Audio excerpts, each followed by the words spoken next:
সম্প্রতি উত্তর চীনের থিয়েনচিনে অস্বাভাবিক গরম ও আর্দ্র আবহাওয়া বিরাজ করছে। পরিস্থিতির কারণে স্থানীয় আবহাওয়া পর্যবেক্ষণ কেন্দ্র উচ্চ তাপমাত্রার জন্য কমলা সতর্কতা জারি করেছে।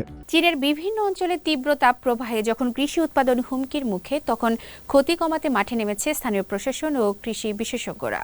মাছ থেকে শুরু করে তুলা ও সবজি উৎপাদন সবখানে ব্যবহার করা হচ্ছে আধুনিক প্রযুক্তি, ড্রোন এবং স্মার্ট পর্যবেক্ষণ ব্যবস্থা। বিস্তারিত থাকছে প্রতিবেদনে।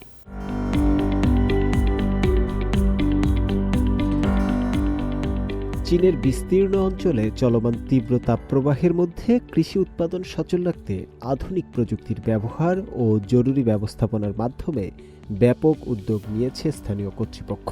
সম্প্রতি উত্তর চীনের থিয়েনচিনে অস্বাভাবিক গরম ও আর্দ্র আবহাওয়া বিরাজ করছে। পরিস্থিতির কারণে স্থানীয় আবহাওয়া পর্যবেক্ষণ কেন্দ্র উচ্চ তাপমাত্রার জন্য কমলা সতর্কতা জারি করেছে। বেইজিং থিয়েনচিন হপেই অঞ্চলের অন্যতম গুরুত্বপূর্ণ মৎস্য উৎপাদন কেন্দ্র হিসেবে পরিচিত। থিয়েনচিনে মাছ চাষে বাড়তি ঝুঁকিও তৈরি হয়েছে।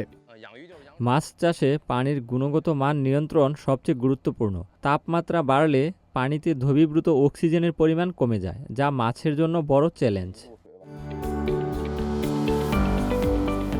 এই পরিস্থিতিতে কৃষি বিশেষজ্ঞরা নিয়মিত পুকুরের পানির মান পরীক্ষা করছেন এবং ফলাফলের ভিত্তিতে মাছের পোনার জন্য প্রয়োজনীয় পুষ্টি সরবরাহের পরামর্শ দিচ্ছেন। পাশাপাশি পানির তাপমাত্রা কমাতে ছায়া জাল স্থাপন, অক্সিজেন সরবরাহকারী যন্ত্র ব্যবহার এবং পানির পরিবেশ স্থিতিশীল রাখতে বিভিন্ন প্রযুক্তিগত সহায়তাও দেওয়া হচ্ছে।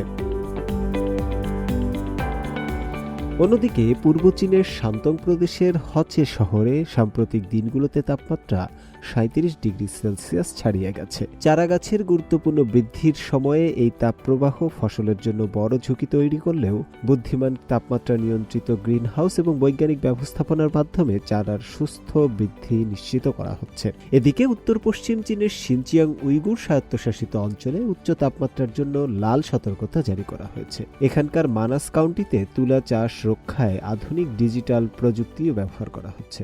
ডিজিটাল প্রযুক্তির কল্যাণে এখন মোবাইল ফোনেই তাৎক্ষণিকভাবে জানা যাচ্ছে তাপমাত্রা, আর্দ্রতা ও পোকামাকড়ের অবস্থা। পাশাপাশি ড্রোন ব্যবহারের মাধ্যমে কীটনাশক প্রয়োগ করা আরও সহজ ও কার্যকর হয়ে উঠেছে।